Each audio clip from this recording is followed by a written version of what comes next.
جزاک اللہ.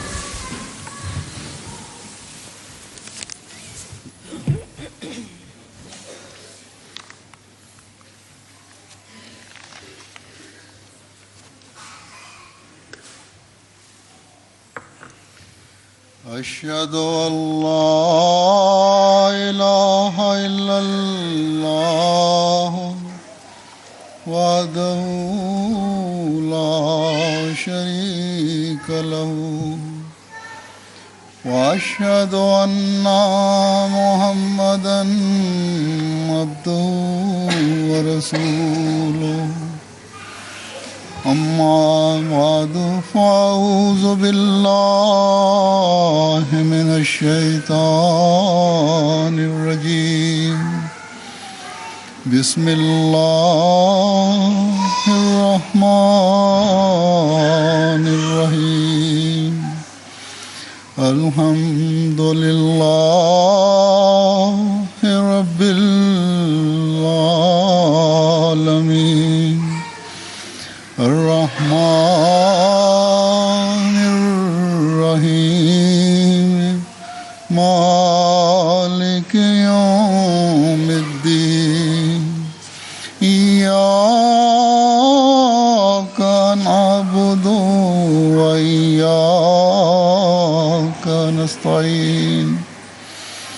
اهدنا الصراط المستقيم صراط الذين أنعمت عليهم غير المغضوب عليهم ولا الضالين.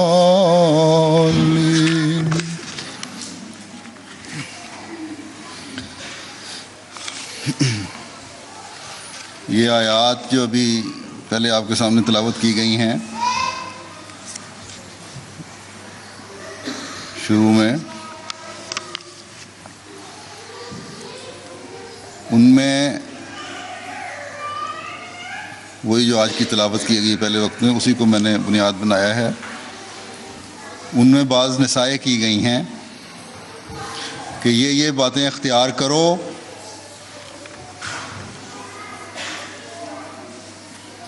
یا وہ باتیں جن کا ذکر کیا گیا ہے ان پر عمل کرنے والے ایسے لوگ، خواہ مرد ہوں یا عورتیں، جب ان پر عمل کریں گے تو اللہ تعالیٰ کی طرف سے انہیں اجر عظیم عطا ہوگا.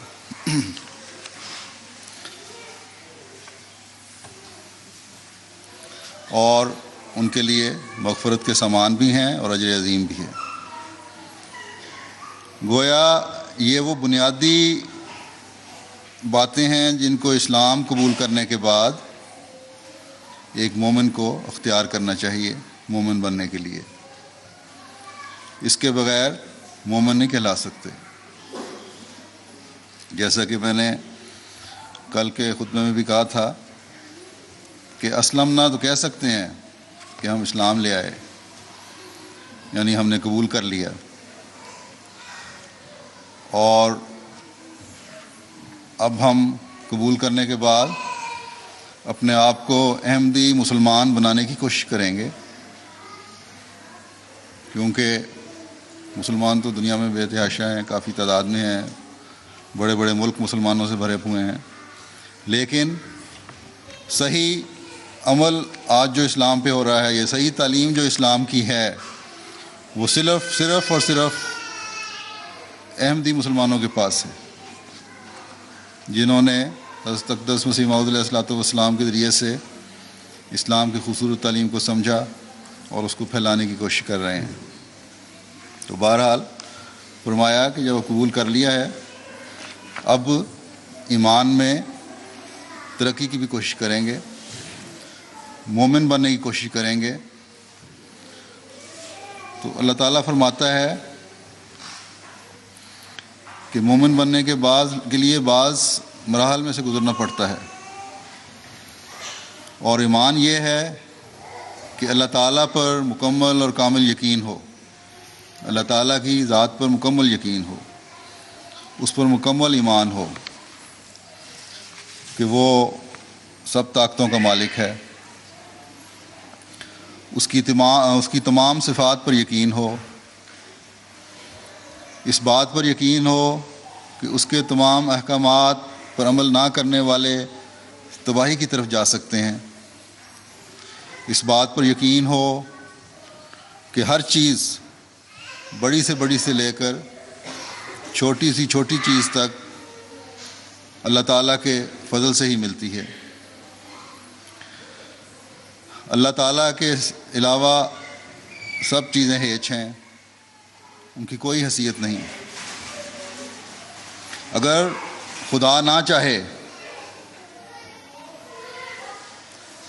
تو یہ خیال رکھیں، سمجھیں کہ اگر خدا نہ چاہے تو مجھے دنیا کا بڑے سے بڑا بادشاہ بھی کچھ فائدہ نہیں پہنچا سکتا۔ اللہ تعالیٰ فرماتا ہے کہ اسلام لانے کے بعد تم اپنے اندر جب تک تبدیلیاں پیدا نہیں کرتے اس وقت تک مومن نہیں کہلا سکتے، اور مومن کہلانے کے لیے اللہ تعالیٰ کی ذات پر مکمل یقین ہونا چاہیے، اس کی صفات پر مکمل یقین ہونا چاہیے،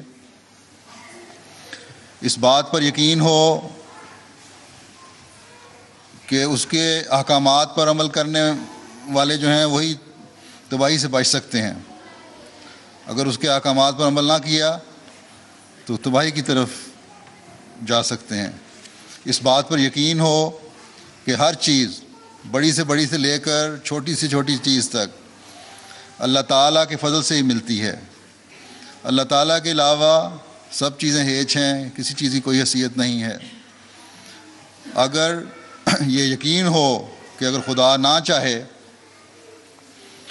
تو مجھے دنیا کا بڑے سے بڑا آدمی یا بادشاہ بھی کوئی فائدہ نہیں پہنچا سکتا،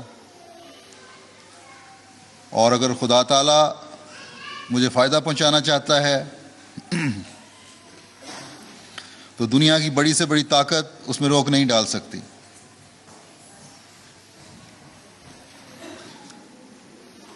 تو میں یہ کہہ رہا تھا کہ خدا تعالیٰ کی ذات پر مکمل اور کامل یقین ہونا چاہیے، اور یہ خیال رہے کہ اگر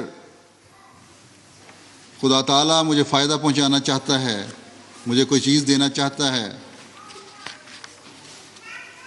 تو دنیا کی بڑی سے بڑی طاقت بھی اس میں کوئی روک نہیں ڈال سکتی۔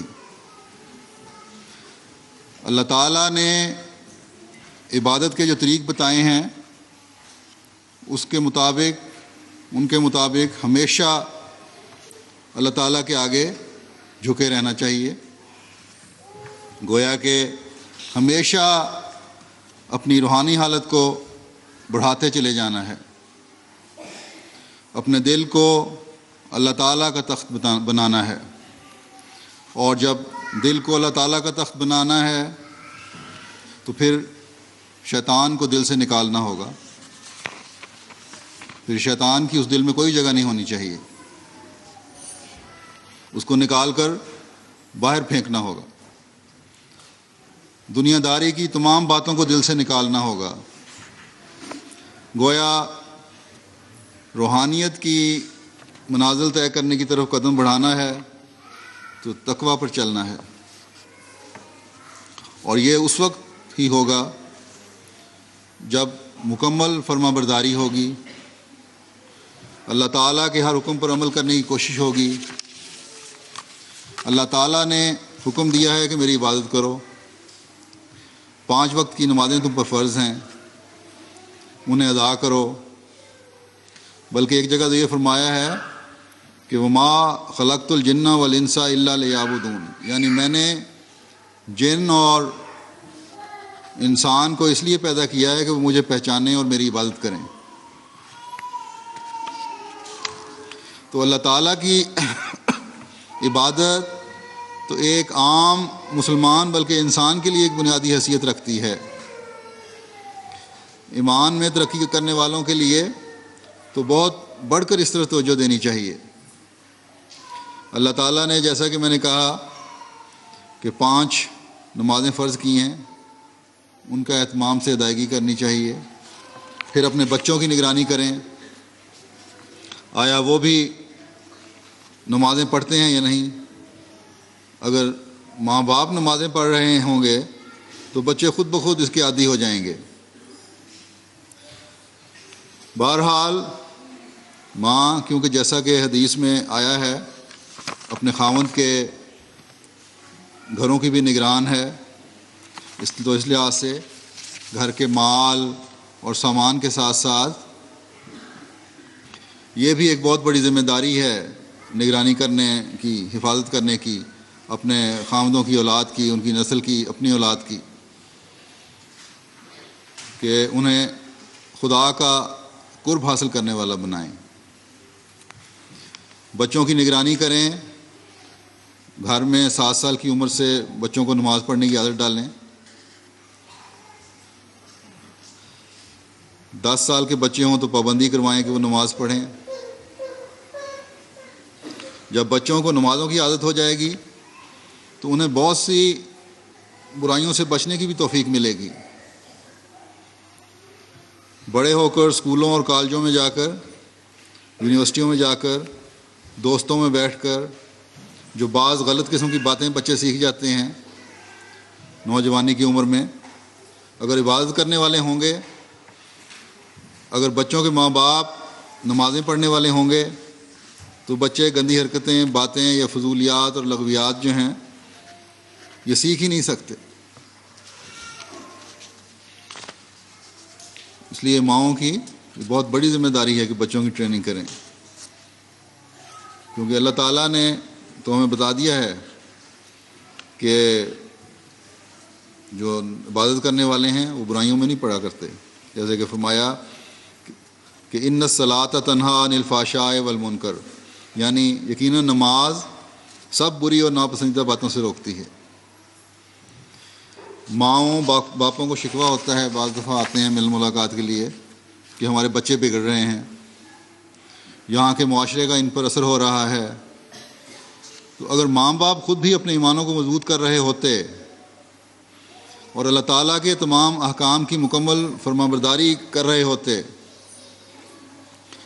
عبادات کی طرف توجہ ہوتی اور بچوں کو بھی اس کی عادت ڈالتے، بچپن سے ہی پیار سے، محبت سے سمجھاتے کہ عبادت کرنی چاہیے، نماز پڑھنی چاہیے، تو اللہ تعالیٰ کی طرف سے ملنے والی ہدایت اور یہ حکم جو ہے اس پر عمل کرنے کی برکت سے بچے کبھی نہ بگڑتے، بلکہ ان لوگوں میں شمار ہوتے جو عمر کے ساتھ ساتھ، عقل پیدا ہونے کے ساتھ، شعور حاصل ہونے کے ساتھ ایمان میں ترقی کرنے والے ہوتے ہیں۔ تو اللہ تعالیٰ نے تو ہمیں اپنی نسلوں کو بچانے کے، اپنے آپ کو بچانے کے طریقے بھی سکھا دیے ہیں۔ اگر ہم عمل نہ کریں تو پھر یہ تو ہمارا قصور ہے۔ اکثر جب میں نے پوچھا ہے ماں باپ سے، کافی تعداد میں ماں باپ ایسے ہیں جو نمازوں میں باقاعدہ نہیں، اس لیے ہوش کریں اور ابھی سے اس طرح توجہ دیں، اپنے آپ کو بھی سنبھال لیں، اپنے بچوں کو بھی سنبھال لیں، اپنی نسلوں کو بھی سنبھال لیں اور اپنے ایمانوں کی بھی حفاظت کریں اور اپنی نسلوں کے ایمانوں کی بھی حفاظت کریں، تاکہ اللہ تعالیٰ کے پسندیدہ بندوں میں شمار ہوں۔ عام طور پہ یہ کہہ دیتے ہیں دونوں میاں بیوی کہ ہم نمازیں پڑھتے ہیں، بچوں کی تربیت بھی کرتے ہیں، پتہ نہیں پھر کیا وجہ ہے کہ ہماری نمازوں کا اس سے ان کی تربیت صحیح نہیں ہو رہی۔ تو وجہ یہ ہے کہ ہماری نمازوں کا، ایمان کی مضبوطی کا جو حق ہے وہ ہم نے ادا نہیں کیا، اس لیے اس طرف بہت توجہ کی ضرورت ہے۔ بعض دفعہ ماں باپ بچپن میں ضرورت سے زیادہ سختی کرتے ہیں، اس سے بھی ایک عمر کے بعد بچہ بگڑ جاتا ہے۔ بہرحال مختصر یہ ہے کہ نمازوں کی عادت ڈالنے کی بہت زیادہ ضرورت ہے، اپنے آپ کو بھی اور اپنی اولاد کو بھی۔ اب بھی اگر ماں باپ خود نمازی بن جائیں تو بچے ایک وقت میں آپ کی دعاؤں کی وجہ سے سدھر جائیں گے۔ اگر بچہ احمدیت پر قائم ہے اور جو بھی احمدیت پر قائم ہو تو انشاءاللہ تعالیٰ ایک وقت آئے گا کہ وہ نیکیوں کی طرف بھی آ جائے گا۔ اور یہ بہرحال ضروری ہے کہ ایمانوں کی مضبوطی کے لیے نیکیوں میں آگے قدم بڑھانے کی شرط ہے، اور نیکیوں پر قائم ہونے کے لیے سب سے زیادہ ضرورت جو ہے اور ضروری بات جو ہے وہ خدا تعالیٰ کی عبادت ہے، اس کی مکمل اطاعت و فرما برداری ہے۔ جب مکمل فرما برداری ہوگی تو پھر سچائی پر بھی قائم ہونے والی ہوں گی۔ دنیاوی مفاد یا دنیاوی فائدے پہنچانے والی باتیں آپ کو خدا تعالیٰ کے حکموں پر عمل کرنے سے روکنے والی نہیں ہوں گی۔ کبھی آپ کے دل میں یہ خیال نہیں آئے گا کہ میں فلاں جگہ غلط بات کہہ کر کوئی دنیاوی فائدہ اٹھا لوں، یا کبھی یہ خیال نہیں آئے گا کہ فلاں عورت نے میرے ساتھ اچھا سلوک نہیں کیا، اس لیے اس کو بدنام کرنے کے لیے میں اس کے متعلق کوئی بات مشہور کر دوں، غلط بات مشہور کر دوں، یا ساس سسر سے ناراضگی کی صورت میں غلط باتیں ان کی طرف منسوب کر دوں، یا بچوں کی غلطی چھپانے کے لیے نظام کے سامنے یا قانون کے سامنے غلط گواہی دے دوں۔ اگر یہ تمام باتیں کسی میں پائی جاتی ہیں تو اس کا ایمان بھی ضائع ہو گیا۔ اس لیے مومن کے لیے حکم ہے کہ وَاجْتَنِبُوا قَوْلَ الزُّورِ، یعنی جھوٹ کہنے سے بچو۔ پھر فرمایا کہ مومنوں کی، اللہ کے خالص بندوں کی یہ بھی نشانی ہے کہ لا یشہدون دون الزور، جھوٹی گواہیاں نہیں دیتے۔ بعض دفعہ عورتوں کو عادت ہوتی ہے چھوٹی چھوٹی باتوں پر، بعض عورتوں کو، کہ بلا وجہ جھوٹ بول جاتی ہیں، مذاق میں یا دوسری عورت کو نیچا دکھانے کے لیے۔ مثلا یہی کپڑا خریدا ہے سستا، لیکن اگر کسی دوسری عورت کے کپڑے کی گھر میں تعریف ہو گئی یا زیور کی تعریف ہوئی اور وہ کہے کہ اتنے میں خریدا ہے، تو پہلی والی بھی فوراً کہے گی کہ میں نے بھی اتنے میں لیا ہے، یا اس سے بڑھا کر اپنی قیمت بتائے گی تاکہ اپنی بڑائی بیان ہو۔ تو اپنی بڑائی بیان کرنے کے ساتھ ساتھ جھوٹ بھی بیان ہو رہا ہوگا۔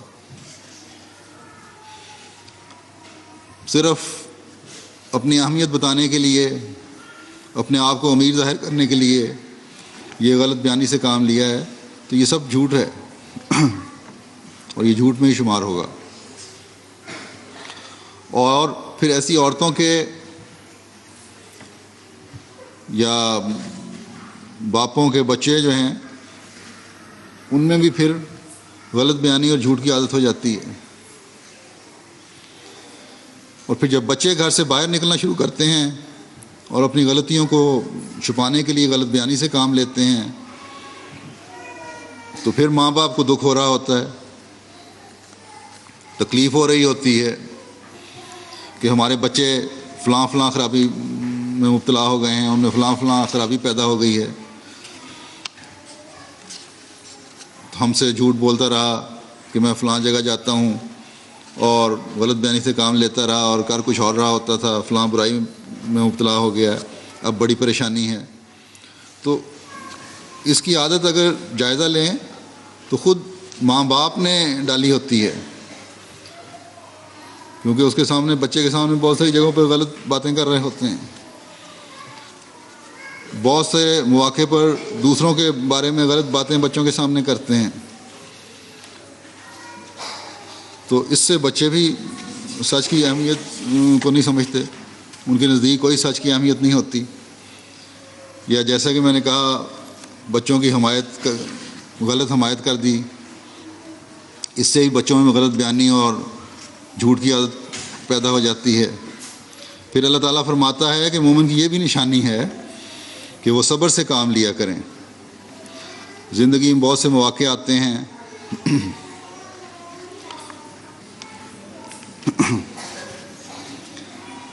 تو پھر یہ میں کہہ رہا تھا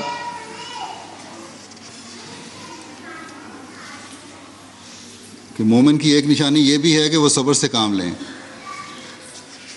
زندگی میں بہت سے مواقع آتے ہیں، نقصان ہو گیا، کاروبار میں نقصان ہو گیا، چوری ہو گئی، ڈاکہ پڑ گیا وغیرہ وغیرہ، یا بعض دفعہ خاوند کے مالی حالات ٹھیک نہیں ہیں، عورت کی ضرورت کے مطابق اس کو رقم مہیا نہیں ہو رہی تو شور مچا دیتی ہیں. بعض عورتیں وویلا کرتی ہیں، خاوندوں کے ساتھ لڑنا جھگڑنا شروع کر دیتی ہیں، اپنی ڈیمانڈس اتنی زیادہ بڑھا لیتی ہیں، خاوند کو برداشت کرنا مشکل ہو جاتا ہے گھر میں. بعض دفعہ میں یہ نہیں کہہ رہا کہ ہر دفعہ خاوند ہی صحیح ہوتے ہیں اور عورتیں غلط ہوتی ہیں، عورتیں بھی صحیح ہوتی ہیں بعض جگہ، لیکن ان عورتوں کے بارے میں کہہ رہا ہوں جن کی اکثریت ایسی ہے جو ڈیمانڈس کرتی ہیں. تو اس سے یہ ہے کہ ہر وقت گھروں میں لڑائی جھگڑا فساد تو تکار ہوتی رہتی ہے. اور پھر یا پھر یہ ہے کہ خاوند ان کے ناجائز مطالبات کی وجہ سے کبھی ہتھے سے جب اکھڑ جاتے ہیں، ایسی صورت میں جب لڑائی ہو رہی ہو، تو تکار ہو رہی ہو، تو وہ پھر خاوند ایسے بھی ہیں پھر بیویوں پر ظلم کرنا شروع کر دیتے ہیں. یا خاوند اپنی بیویوں کے ان مطالبات کو ماننے کی وجہ سے پورا کرنے کے لیے قرض لینا شروع کر دیتے ہیں، اور پھر سارا گھر ایک وبال میں گرفتار ہو جاتا ہے. خاوند سے قرض کا مطالبہ جب کرتے ہیں، وہ ان سے ٹال مٹول کر رہا ہوتا ہے، پھر ایک اور جھوٹ شروع ہو جاتا ہے، اور جب وہ ادا نہیں کرتا تو پھر خاوند کی چڑچڑاہٹ شروع ہو جاتی ہے، پھر بچوں پہ سختیاں شروع ہو جاتی ہیں، بچے ڈسٹرب ہو رہے ہوتے ہیں. تو ایک شیطانی چکر ہے جو چل جاتا ہے بعض ناجائز مطالبات کی وجہ سے، صبر کا دامن چھوڑنے کی وجہ سے. اور پھر یہ ہوتا ہے کہ بچے ایک عمر کے بعد ایسے گھروں میں گھر سے باہر سکون کی تلاش کرتے ہیں، اور پھر ماں باپ کی تربیت سے بھی جاتے ہیں، پھر برائیاں پیدا ہونی شروع ہوتی ہیں، اور جب ماں باپ کو ہوش آتی ہے تو اس وقت گزر چکا ہوتا ہے. اس لیے فرمایا کہ ایمان کی مضبوطی تبھی قائم ہوگی جب صبر کی عادت بھی ہوگی. پھر عاجزی ہے، یہ بھی ایمان کی طرف لے جانے والا ایک بڑا اہم قدم ہے. اس میں اللہ تعالیٰ کے حضور بھی عاجزی دکھاتے ہوئے جھکنا ہے، اور اس کے بندوں سے بھی عاجزی سے پیش آنا ہے. جتنی زیادہ عاجزی ہوگی اتنا زیادہ انسان ایمان میں ترقی کرتا ہے. اور جو عاجزی نہیں، جس میں عاجزی نہیں، اس میں ایک قسم کا تکبر ہے. وہ اپنے آپ کو کوئی بڑی چیز سمجھتا ہے، دوسروں سے بڑا سمجھتا ہے. بعض عورتوں میں اپنے روپے پیسے دولت کی وجہ سے تکبر پیدا ہو جاتا ہے، مردوں میں بھی پیدا ہوتا ہے. اس میں کیونکہ عورتوں سے مخاطب ہوں اس لیے عورتوں کہہ رہا ہوں. اور وہ دوسری عورتوں کو، اپنے سے کم تر عورتوں کو کوئی حیثیت نہیں دیتی، کچھ نہیں سمجھتی، بلکہ بعض دفعہ ایسا حقارت کا سلوک ہوتا ہے جیسے وہ بیچارے انسان ہی نہیں ہیں دوسرے. چاہیے تو یہ کہ اگر تمہارے پاس روپیہ پیسہ دولت آ گئی ہے، تمہارے حالات دوسرے سے بہتر ہیں، تو اپنی بہن کے لیے دل میں ہمدردی پیدا کرو، اس کی ضروریات کا خیال رکھو، اس کے جذبات کا خیال رکھو. شادی بیاہ پر فضول خرچی کرنے سے بچو. صرف دکھاوے کے لیے اپنی بیٹی کا جہیز نہ بناؤ، بلکہ ضرورت کے مطابق بناؤ. اگر اللہ کا فضل نہ ہو تو جہیز لے کر جانے والی بچیاں بھی بعض دفعہ ظالم خامدوں کے ہاتھوں یا ظالم سسرال کے ہاتھوں تکلیف اٹھا رہی ہوتی ہیں. اس لیے ہمیشہ اللہ کا فضل مانگنا چاہیے، صرف جہیز پر انحصار نہیں ہے. دعاؤں کے ساتھ بچیوں کو رخصت کرنا چاہیے. نہ کہ اپنی دولت اور لڑکی کے جہیز یا فلیٹ یا مکان جو کچھ اس کو دیا گیا ہے اس پر انحصار کرتے ہوئے، اس کو گھمنڈ کرتے ہوئے۔ کبھی کسی غریب یا اپنے سے کم پیسے والے کی بچی کی رخصتی کو تحقیر کی نظر سے کبھی نہ دیکھیں۔ جب اللہ تعالیٰ کے فضل شامل ہوں گے تبھی بچیاں بھی اپنے گھروں میں خوش رہیں گی، آباد رہیں گی۔ بہرحال ہمیشہ اللہ تعالیٰ کے فضل مانگنا چاہیے، ہمیشہ عاجزی دکھانی چاہیے اور ہمیشہ عاجزانہ دعائیں مانگنی چاہیے۔ جیسا کہ میں نے کہا کہ یہ عاجزی دکھانے والے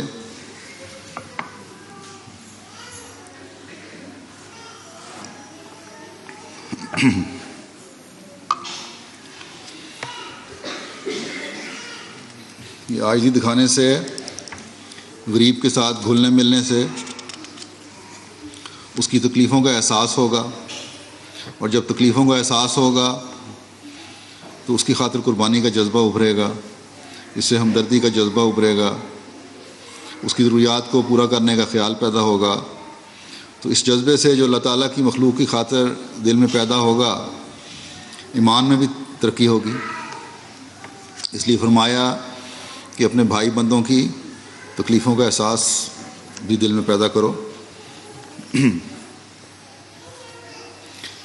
اور جب دل میں پیدا کر لو تو اس کو دل میں ہی نہ رکھو بلکہ عملاً اس کی ضرورت بھی پوری کرنے کی کوشش کرو۔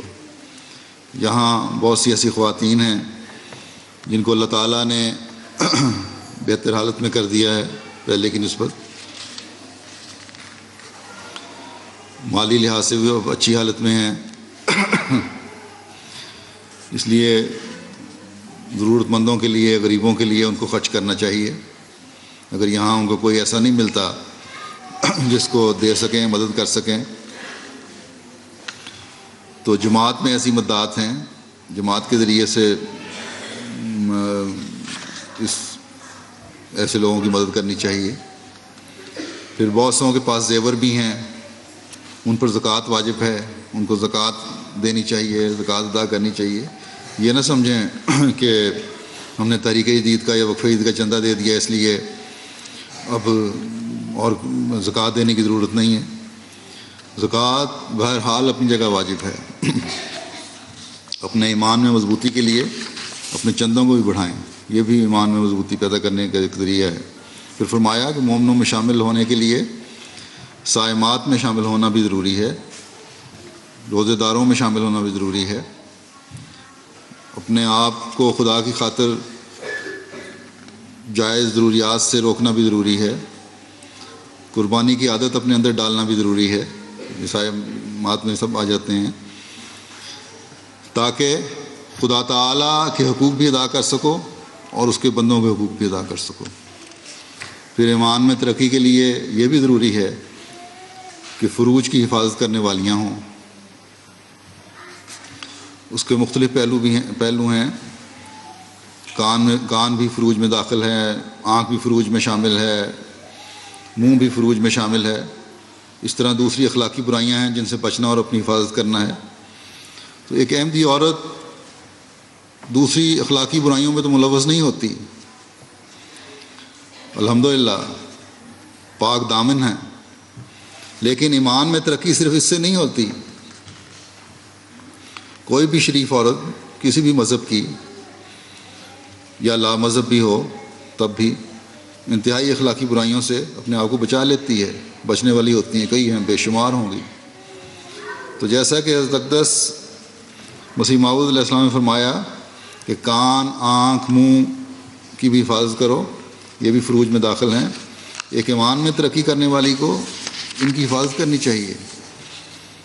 کان کی حفاظت یہ ہے کہ غلط اور ایسی مجالس جن میں لغویات کی باتیں ہو رہی ہوں وہاں نہ بیٹھو۔ عورتوں کو عادت ہوتی ہے کہ جہاں اکٹھی ہوئیں فوراً دوسروں کی ایسی باتیں جو ان کو ناپسند ہوں ان کے بارے میں کرنے لگ جاتی ہیں۔ یہ انتہائی ایسی حرکت ہے جو بڑی گھٹیا حرکت کہلانی چاہیے۔ جب آپ خود پسند نہیں کرتی کہ کوئی آپ کی پیٹھ پیچھے ایسی بات کرے جو آپ کی بدنامی کا باعث ہو، تو پھر دوسروں کے بارے میں بھی یہی خیالات رکھنے چاہیے، یہی سوچ رکھنی چاہیے۔ ایسی مجلسوں سے بچ کر آپ اس چغلی کی برائی سے اپنے کان اور منہ کو محفوظ کر لیں گی۔ پھر آنکھ کی حفاظت ہے، اس میں ہر قسم کے فضول نظارے سے اپنے آپ کو بچانا ہے۔ یہاں ٹی وی چینل پر بعض غلط قسم کے پروگرام، ننگے پروگرام آ رہے ہوتے ہیں، ان کو دیکھنے سے اپنے آپ کو بھی بچائیں اور اپنے بچوں کو بھی بچائیں، کیونکہ یہی پھر بڑی اخلاقی برائیوں کی طرف لے جانے والی بن جاتی ہے چیز۔ پھر پردہ ہے، یہاں آ کر اس کی طرف توجہ کم ہو جاتی ہے۔ اگر پاکستان میں جو پاکستان سے آئی ہیں برقع پہنتی ہیں تو یہاں آ کر برقع پہننے میں کیا قباحت ہے، کیا روک ہے؟ ایسے خامد بھی غلط کہتے ہیں جو یہ کہتے ہیں کہ یہاں برقع معیوب ہے، اور اگر برقع پہنا تو ہمارے ساتھ باہر نہ نکلو۔ ان کو بھی اپنی اصلاح کرنی چاہیے، اور آپ کو بھی اس بات پر سٹینڈ لینا چاہیے کہ یہ پردہ جو ہے یہ اللہ تعالیٰ کا حکم ہے۔ ایسے خامدوں کو بھی جیسا کہ میں نے کہا خدا کا خوف کرنا چاہیے، اور آپ کیونکہ پاک دامن ہیں، پاک باز ہیں، ایک احمدی عورت ہیں، ایک مومن بننے کی کوشش کرنے والی عورت ہیں، تو آپ کو سٹینڈ لینا چاہیے۔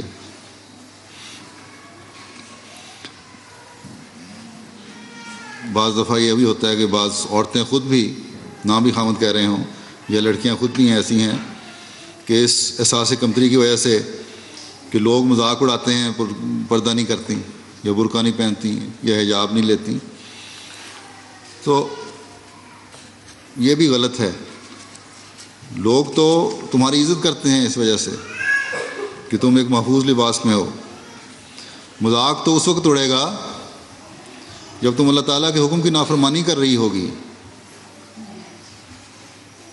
کیونکہ جب برقع اترتا ہے پھر اور جرت پیدا ہوتی ہے، پھر جین اور قمیض پہننی شروع کر دیتی ہیں۔ یہ جو تجربے میں آتی ہیں باتیں میں بیان کر رہا ہوں، اور پھر جین اور قمیضیں بھی ایسی جو کافی چست ہوں، جسم کے ساتھ چمٹی ہوتی ہیں۔ پھر جین کے ساتھ کہتی ہیں کہ دوپٹے اور سکارف کا جوڑ نہیں ہے، حجاب کا جوڑ نہیں ہے، اسے بھی اتار دو۔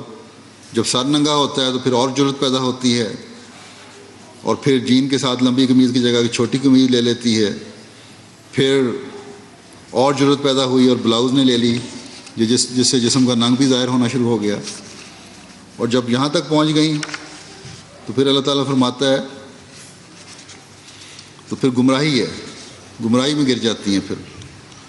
پھر والدین روتے ہیں کہ ہماری بچیاں ہمارے قابو میں نہیں ہیں۔ تو جب قابو میں کرنے کا وقت تھا اس وقت تو قابو میں نہیں کیا گیا۔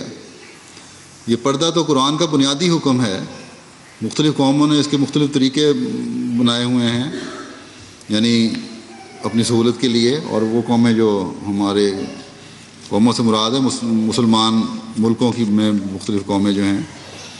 حضرت مسلم موعود کہا کرتے تھے کہ ترکی عورت کا پردہ سب سے اچھا ہے،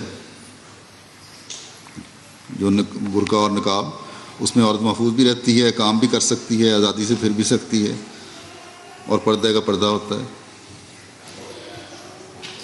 ایک مبلغ نے مجھے بتایا، وہ ترکوں میں تبلیغ کرتے ہیں، تو کہتے ہیں جب میں تبلیغ کرتا ہوں تو ترک کہتے ہیں کہ ہم کون سا اسلام قبول کریں، تمہیں ہمیں صحیح اسلام کی دعوت دے رہے ہو، وہ اسلام قبول کریں جو تمہاری عورتیں جو ظاہر کرتی ہیں۔ اسلام میں تو حکم ہے کہ پردہ کرو، اور پردہ نہیں کر رہی ہوتی۔ کئی عورتیں کہتی ہیں ہماری واقف ہیں جو پردہ نہیں کرتی ہیں احمدی۔ ایک دفعہ میں نے کہا تھا کہ دعوت اللہ کے لیے اپنا نمونہ دکھانا بھی ضروری ہے، اور یہ تبلیغ کا بہت بڑا ذریعہ ہے اپنا نمونہ۔ تو دیکھیں آپ کے نمونے کی وجہ سے یہ جو مثال سامنے آئی ہے، دوسروں کو اعتراض کرنے کا موقع مل گیا ہے۔ اس سے نہ صرف اللہ تعالیٰ کے ایک حکم پر عمل نہ کر کے ایسی عورتیں اس حکم عدولی کی وجہ سے گناہ گار ہو رہی ہیں، بلکہ اس نمونے کی وجہ سے دوسرے لوگوں کے لیے ٹھوکر کا باعث بھی بن رہی ہیں، اور اس طرح دوہرا گناہ سہیڑ رہی ہیں اپنے اوپر۔ جیسا کہ اللہ تعالیٰ نے اگلی آیت میں فرمایا ہے کہ اللہ اور اس کے رسول کی نافرمانی کر کے تم گمراہی میں مبتلا ہو جاؤ گی۔ بس ایک احمدی عورت جس نے حضرت اقدس مسیح موعود علیہ الصلوۃ والسلام کی بیعت اس لیے کی ہے کہ اپنے آپ کو دنیا کی ناپاکیوں سے بچائے اور انجام بخیر ہو اور انجام بخیر کی طرف قدم بڑھائے، اس کو اس معاشرے میں بہت پھونک پھونک کے قدم رکھنا ہوگا۔ اپنے لباس کا بھی خیال رکھنا ہوگا اور اپنے پردے کا بھی خیال رکھنا ہوگا، اپنے حرکات کا بھی خیال رکھنا ہوگا، اپنی گفتگو کا بھی خیال رکھنا ہوگا۔ ایک بچی نے مجھے پاکستان سے لکھا کہ اگر میں جین کے ساتھ لمبی قمیض پہن لوں تو کیا حرج ہے، اثر ہو رہا ہے نا۔ تو میں تو یہ کہتا ہوں کہ جین کے ساتھ قمیض لمبی پہننے میں کوئی حرج نہیں ہے، کوئی برائی نہیں ہے، بشرطے کہ پردے کی تمام شرائط پوری ہوتی ہوں۔ لیکن مجھے یہ ڈر ہے، اس کو بھی میں نے یہی کہا ہے کہ کچھ عرصے بعد یہ لمبی قمیض پھر چھوٹی قمیض میں اور پھر بلاؤز کی شکل میں نہ آ جائے کہیں۔ تو جو کام فیشن کے طور پر یا دیکھا دیکھی کیا جاتا ہے ان میں پھر مزید زمانے کے مطابق ڈھالنے کی کوشش بھی شروع ہو جاتی ہے، اور پھر اور بھی کوئی باتیں پیدا ہونی شروع ہو جاتی ہیں جو پھر جو وقت آتا ہے پھر محسوس ہوتی ہیں۔ اس لیے ان راستوں سے ہمیشہ بچنا چاہیے جہاں شیطان کے حملوں کا خطرہ ہو۔ آپ نے اور آپ کی نسلوں نے ایمان میں ترقی کرنی ہے، اس لیے وہی راستے اختیار کریں جو زیادہ سے زیادہ خدا تعالیٰ کی طرف لے جانے والے ہوں، اور ذاکرات بننے کی کوشش کریں، عابدات بننے کی کوشش کریں، اور اپنے آپ کو اللہ تعالیٰ کے احکامات کے مطابق ڈھالنے کی کوشش کریں۔ اپنی عبادات میں باقاعدہ ہوں، اپنی عبادات اعلیٰ معیار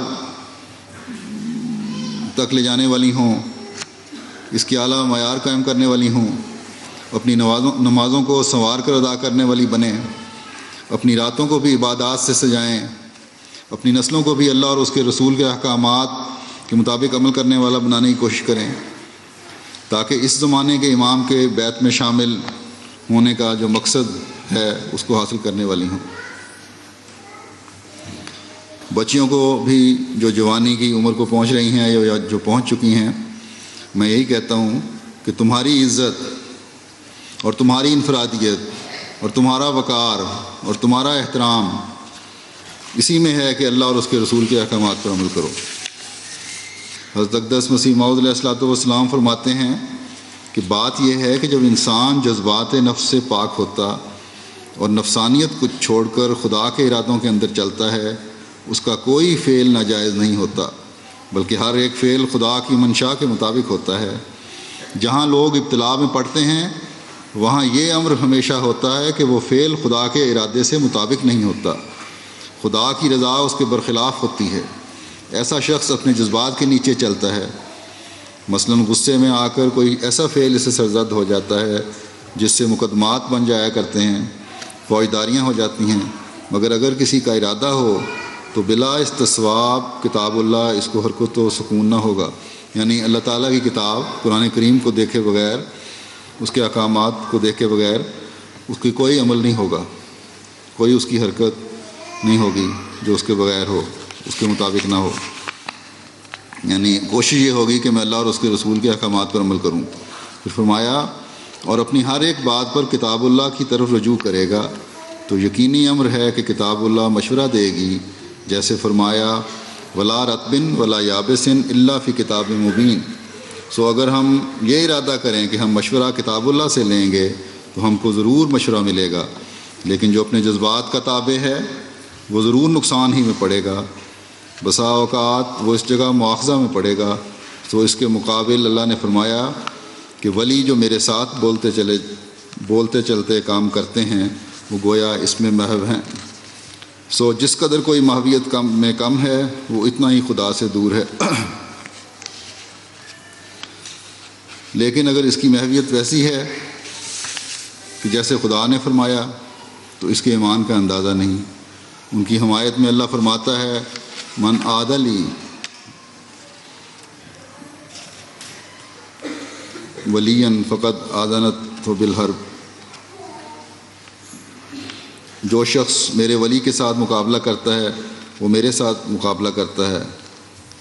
اب دیکھ لو کہ متقی کی شان کس قدر بلند ہے۔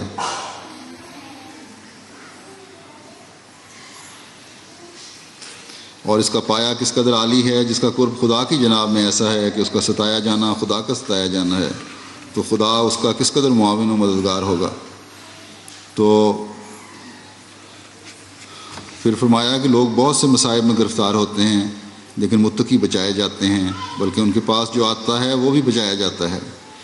مصائب کی کوئی حد نہیں، انسان کا اپنا اندر اس قدر مصائب سے بھرا ہوا ہے کہ اس کا کوئی اندازہ نہیں۔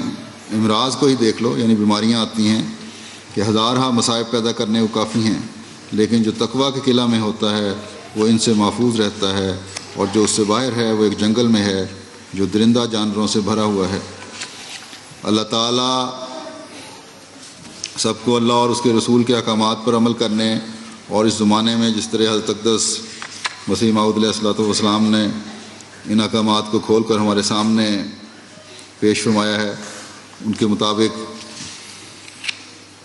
عمل کرنے والے بنائے، اور اللہ تعالیٰ آپ سب کو نیکیوں سے بھرپور اور خوشیوں سے بھرپور زندگیوں سے نوازے۔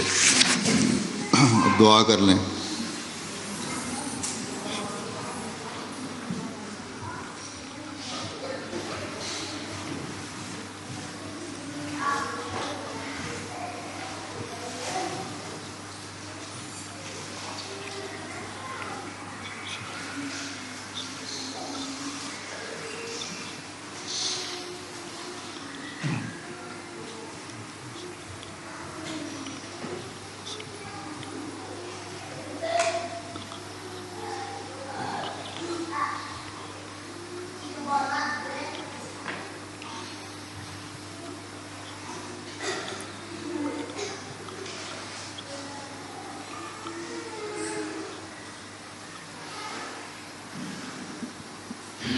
آمین۔